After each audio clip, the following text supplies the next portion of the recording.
Let's talk about CEOs today. I kind of go back and forth on this, and I have a lot of very personal experiences as well. I'm not sure how comfortable I am getting into all the personal experiences, but I'll try to do my best. But I feel strongly about the role of the CEO. Some CEOs are really good at cutting expenses. They don't even have to be a CEO for that. I've had relationships with CFOs and hired CFOs and hired CEOs whose whole job it is to come in and reduce expenses, clean up everything, get everything in line, no vision, Clean the pipes. clean the pipes, no idea what the company even does, but just get everything into line, and you make the company. You can make a ton of money that way. You can make a lot of things. They're hired guns. They're basically assassins, and there's that kind of CEO. And then there is the visionary who has a tendency to. We all know Steve Jobs would be sort of the ultimate. Yeah, he'd be the ultimate icon for that. Ultimate, which eventually at some point you piss off the board. They try to fire you. In the case of Steve Jobs, they hire you back. In the case of Elon Musk, they lose it. Or in the case of Elon Musk, they give him $60 billion and lose. Yeah. Sam Altman, another example of gets fired by the board. Then they realize, oh my God, that's stupid. Then they bring it back. The whole deal. And then there is. So those are two types, and those are the extremes. The person that comes in, gets the house in order, the person that gets the real visionary, which is hard. And then there's two kinds of very competent CEOs. There's one competent kind and one incompetent kind. Competent kind is the one who is exceptional operationally and knows how to grow a business and can operate kind of stack systems, stack teams, doesn't need all the attention on him or her, but understands operationally how to run and build a business and how to grow a business. Stack budgets. And then there is the CEO who is very likable. Likable meaning the board likes them, the employees like them, call him the politician. I know this guy.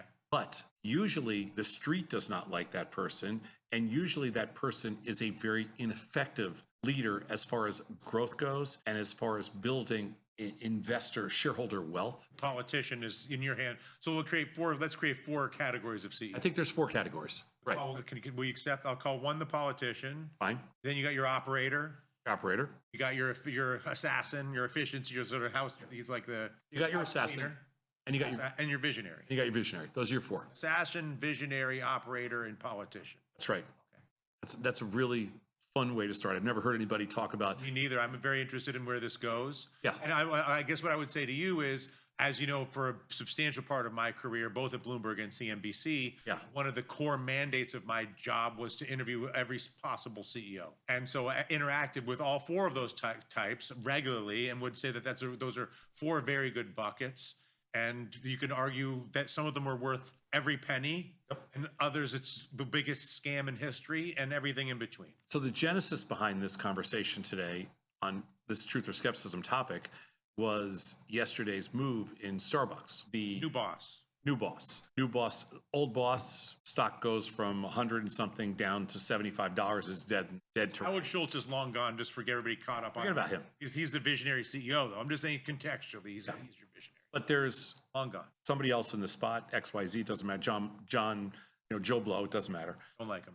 The new Joe Blow comes in, and the new Joe Blow, from a very successful history at a different company, Chipotle, comes in, and the stock goes up by, well, let's call it $20. And on a $75 stock, you're talking just over 25% move. What is that in dollars? I mean, it's got to be many billions. Yeah, 15 billion or something like that. Chipotle goes down by 10%. Starbucks goes up by 25%. And so the street obviously places a huge premium on the CEO. The street does. On this CEO.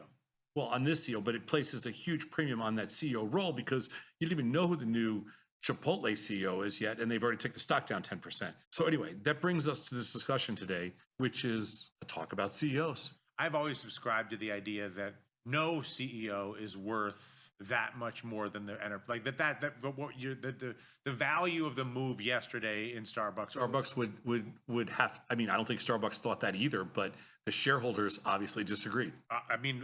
Clearly. But whether it's the Musk pay package at $60 billion or whatever that was, or the Starbucks enterprise value change, that is a distorted perception of value. So let's talk about that. So if you are a manager of a baseball team, right? You're essentially the CEO.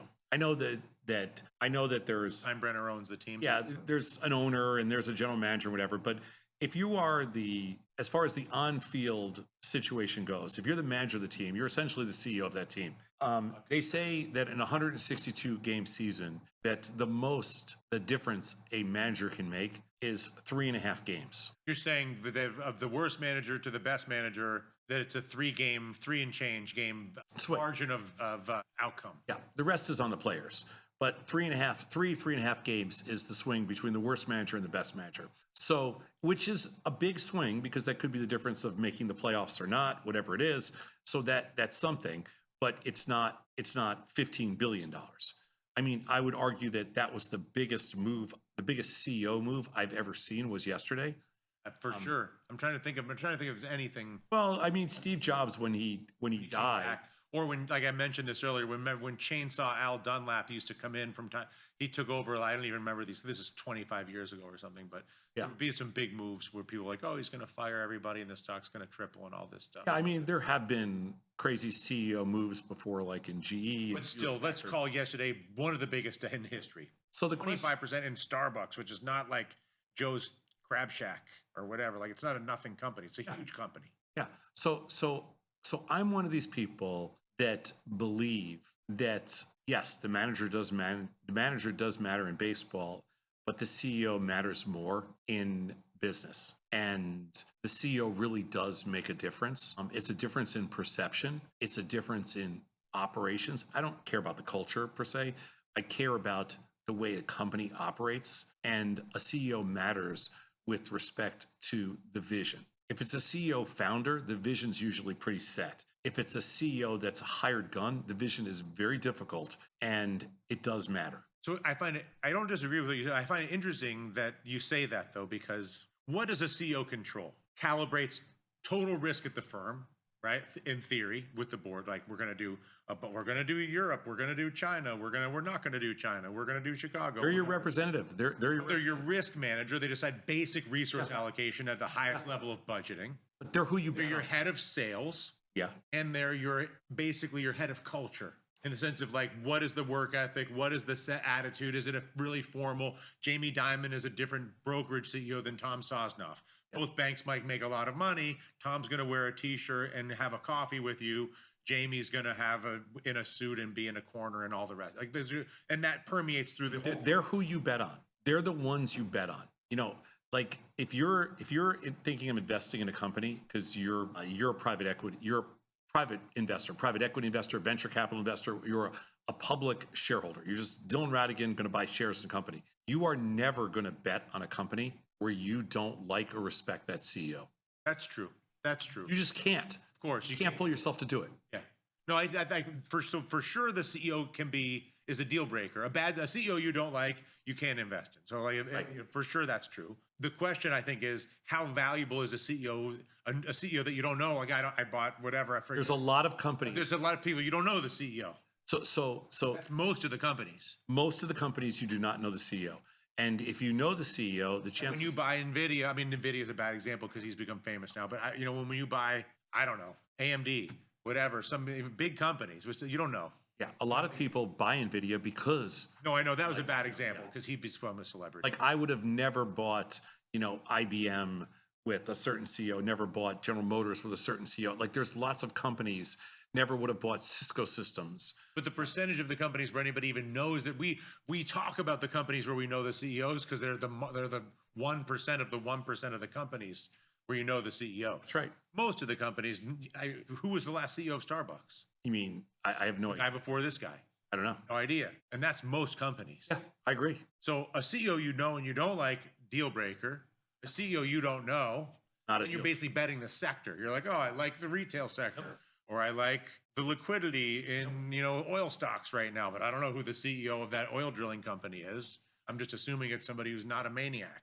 And then there's a few CEOs where you do know who they are. Yeah. So that's another way to sort of bucket CEOs between those you hate, those you love, and those you don't know. And the question is, are the CEOs that you love worth is really, I think the most interesting part of this conversation is, are the CEOs who get the huge that that you love worth as much as they demand. That's where the controversy comes in. Where you're like, what do you time do you pay Elon Musk $60 billion? Or this CEO comes in, Starbucks enterprise value changes by 25% because they change the CEO and they sell coffee. I mean, what is he going to do? He's selling gold. I mean, it doesn't even make any sense. Yep. And so I think that's where my skepticism comes in, which is agree to all. And it's no different for an athlete, by the way. Is this mediocre or is this top level basketball player worth a max contract of $50 million? Exactly. I was having the same thought. Yeah, they're worth $50 million a year. And so when it goes to and I guess so in entertainment. There's a million actors, a few of the actors, Brad Pitt, whoever, get most of the money. Yep. There's a million athletes, a few of the athletes get, there's a whole, I think there's entire, a million, PhDs have been had on the superstar hypothesis. And is it really worth these people this money? Yeah. And they always say, oh, it is worth it because the value of the team is when LeBron James comes to your team, even though you pay him 100 million, the enterprise value of the Miami Heat or Cleveland, or whoever goes up by $10 billion or whatever. Yeah, exactly. And so I accept the superstar premise in sports. I think it's been proven time and time again. Agreed. I accept the superstar premise in entertainment. A movie with Tom Cruise is different than a movie with not Tom Cruise. Agreed. It's not clear to me that the CEO of a publicly traded company is the same thing as Tom Cruise or LeBron James participating in an entertainment or an athletics project. And I'm interested if you believe. First, do you think that the CEO of a company can be the same value proposition? So why do you think that? Because I don't really see much of a difference between somebody that plays sports, somebody that's in the entertainment business, or somebody that runs a company. I think they are all. Why is one of those persons worth more than another person? Well, because in the entertainment, you're selling attention. And one person can be much better at accumulating. I would argue you're selling attention to in the business. You're not. You're selling operations to sell coffee, or the operations to drill for oil, or the operations to make an electric car, or the operations to run a brokerage. I mean, it's not the same thing as selling attention the way that it is in athletics and entertainment. That's why So going back to your 4 types, when you start to think about that, if you bring in the person that is operational in nature, yes, you are not going to pay some ridiculous amount of money. That person's some asymmetrical superstar number. You're not going to get that. If you go by the visionary, like you go get a Sam Altman, just as an example, and he leaves, and you get him, that yes, you're going to. Right. So then the question becomes, is the visionary CEO, so then we can agree the average CEO is worth a very healthy compensation. They have a lot of value. That's you. That's Great it. job. Yeah. The visionary CEO is comparable to the superstar athlete or the superstar movie star. Because the visionary CEO has the asymmetrical upside. I agree with that. That's it. I agree with that. That's it. So then the question becomes, are you a visionary? Because then what's going to happen is everybody who's a CEO is going to say, I'm a visionary CEO. But they don't really, because they know, some people know that they're brought in there. Their job is to go in and reduce expenses. But I don't actually think so. I mean, I haven't looked closely enough to say this, so I got to be cautious. But my perception is not that the CEO of Chipotle views himself as a visionary CEO or is even viewed as a visionary CEO. My sense is that he's viewed as an operational CEO of a comparable business, meaning Chipotle has stores and they sell food items and take money and inventory things and bringing in food and selling food and processing food, and that Chipotle is perceived to be really good at that from a financial perspective in terms of shareholder value, and that he's an operator, the best operator in the category, maybe. Well, you have to be rewarded. I mean, the share price will dictate the reward. I think that's okay. I think shareholder value should dictate the reward. Perhaps, but where that gets distorted is that. Yeah, it can get distorted by being carried up with the market. Well, for sure that, but also it gets distorted in that everybody that works at in the disproportionate allocation of the stock at the outset, where the management suite or the CEO have all this equity interest. Yes. But the enterprise is really a function of the value of the 10,000 employees. But the 9,500 of the employees at Starbucks or Chipotle are, to your point, very much replaceable.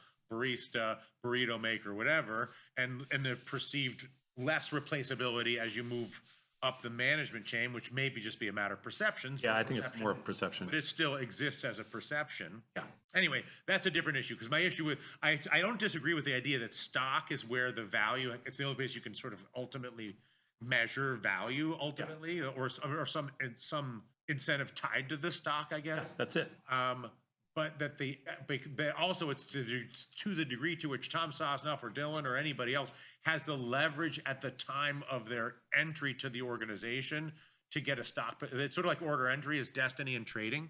So if I'm too big and I'm the wrong side, I got a problem. If I'm too small, I'll be all right. If I get the right deal coming into my new CEO job in terms of, and then the stock goes, all of a sudden I've made a fortune. I can make this, I can do the same, have the same outcome, but with a lousier negotiation in my stock position. Anyway, you get my point. I do. The Bernie Sanders point here is the one that you and I all know, not to bring him into the room, but I was just in Vermont, so it occurred to me. Okay. The CEO should not make that much more than the highest paid employee and the delta between the top and the bottom has gotten outrageous over the last 30 years. He's correct about that. And so He's correct. I think that is where this. He's correct. Let's say I have visionary CEO making X, and let's say, what do you think is the correct? Is it 1/100th, 1/1000th? How wide is the market between the receptionist or whatever, the entry level salary and the big guy? It's funny that, so I've thought about this a lot because after building a couple of companies, I always wanted the ratio because I'm a little different in that we never paid anybody a crazy amount of money because we always felt that if the company was successful, you would make it on the back end. Meaning in a sale. You make it on a sale. You make it on your equity share, but you should not be paid. Like, there's not nobody gets a big salary. There's a value of money. Here's the way we've always treated business. It makes no sense for me running a company to pay anybody a lot of money because there's no return on that capital. And you're reducing your working capital for growth. And I completely agree. If I don't pay you a lot of money, but I compensate you with equity on the back end. Yeah. Exactly. Then our numbers look better and the value in the sale is higher. It's a crazy easier to sell. It's a crazy multiple. And you have more flexibility day to day, and you can seize opportunity and. If I don't pay you, let's say $1 million over. But I don't care who pays. No, I understand. But if I don't. Or that goes for everybody, though. I'm not talking about you, Dylan Rattigan, but if I don't. No, I'm saying for all the employees. No, I understand. If I don't pay XYZ employee $1 million over 5 years, and that $1 million goes into our revenue and our profits, then that $1 million gets a multiple of like 20 or 30x. Okay, so that $1 million is actually worth 20 or 30 million dollars. Sure. And if I pay you, that $1 million is out the door for $1 million. Sure. So why would anybody ever pay that money up front? Just take. But that's a different question than the spread between the CEO and the receptionist. No, I understand that. Anyway, that's why I'm okay with uncontested. That's why I'm okay with answering the question between the revenue, between the receptionist and the CEO, because I fundamentally believe that you shouldn't pay people a lot, including the CEO. You don't want to cash out the CEO every. Makes no sense to cash out the CEO. It makes sense to build equity for everybody because it's 20 or 30x. So I always felt, and this is a crazy thing, and we tried to do this for a long time. It's very hard when you become a public company, but I never wanted the ratio to be higher than 5 to 1 or 6 to 1. And I always thought that was 5 to 1 or 6 to 1 from the CEO to the receptionist. Yes. Even 4 to 1 is where I originally wanted to start at. But then 5 to 1 or 6 to 1 max, because it should never be higher than that. And I don't even disagree with that, because also that's very true to Wall Street culture, by the way. Because even at Morgan Stanley, the traders will make $200,000 a year. Even if the trader's going to make $20 million because they're the king of the bond market, 19,800,000 of that is going to come as a bonus. Whatever. Yeah. So low comp or moderate comp, I wouldn't say low comp, but moderate comp is very typical in finance. I always felt that one of the important selling points of building a business, and also a selling point to potential investors and whatever else, is, hey, we are very conservative with our ratio of the lowest to the highest.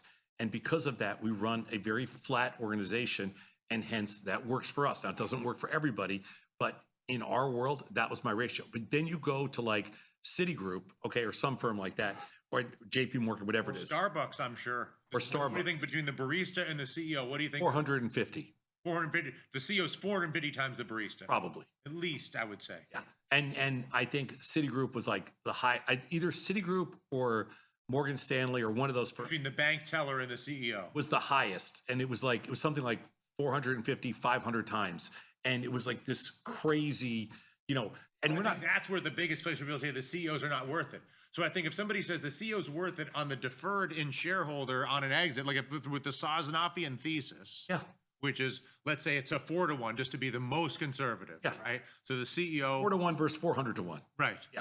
That Bernie would love that as representative of the most sort of conservative sort of critique of corporate culture, and you would still preserve. And the CEO could still come out with. I don't care what Bernie Sanders. No, I don't. Of doesn't. course I'm not. just saying, yeah. But I'm just saying, like, that your thesis of that. My point is, I think the reason that CEO compensation has so alienated America and caused me and others to be very skeptical as to whether because worth the money is because it's too much cash on the front end, not enough cash on the back end, and the spread between the CEO and the bank teller, barista, receptionist, whatever the entry points are, is far too wide. Like even in the NBA, it's only the max, I think, is like 40-to-1 or something like that. Between LeBron or whoever the top. Whoever the worst player is on the bench at the minimum, at NBA minimum is probably like $1 million, and the highest is a 50 million. So it's 50-to-1 or whatever it is.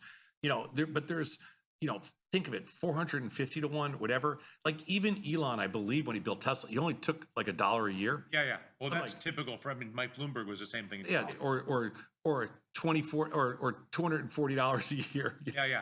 To pay for insurance, whatever the insurance bill was. Whatever exactly. Yeah. Or like $2,400 a year or something like that. And a free phone or something. Yeah. And then on the back end, 60 billion. 60 billion. Yeah, exactly. And I'm much better with that because that's like, I'm okay with that. If he's making 60 billion, theoretically, everybody else. 60 billion's ridiculous, but like if you're talking about a few $100 million or whatever it is, and you're betting it all on the come, I'm totally fine with that. But the difference is, and I believe the reason the CEO culture has been so degraded is unlike the NBA or pro sports or unlike entertainment, when it comes to the set compensation for these CEOs, it becomes effectively a corrupted process because while there be a compensation committee on the board, it's a self-dealing committee. You pick the board. It's a bunch of jibber jabber about value, and all of a sudden you're at 500-to-1 instead of 50-to-1 or 4-to-1 if you're Sosnoff. And I think that's where we've run into the most trouble. I'll go ahead, and then I want to. All I was going to say was that I've also been in a situation where I have been on boards or at board meetings, and I have been in situations where we have had a really good CEO and a really bad CEO, just like I've been around a really good board or a really bad board. And there is a very dramatic difference. It's nothing to do with pay at this point. There's a dramatic difference between a good CEO and a bad CEO. And it blows my mind sometimes how people get all hung up on the compensation, but don't really realize that the compensation shouldn't even play a role. Like, it's not about the compensation. Meaning that the decision for who the CEO is not a function of the compensation. It's a function of the skill or the qualification. Right. The money being paid could be the same. It doesn't matter. Right. But but what are you getting at? Are you saying that people make the decision to hire and or fire based on the comp level as opposed to on the qualification level? I'm saying that I don't think that people sometimes recognize the importance of that role. Like I think that people think that that everybody's the same, so it's just a function of compensation. And if we got 3 CEOs, whichever one's the best deal, that's the one we'll hire. Exactly. Because they're all CEOs. That's right. Whatever that means. That's not even remotely the case. Egregiously incorrect. Yes, it is.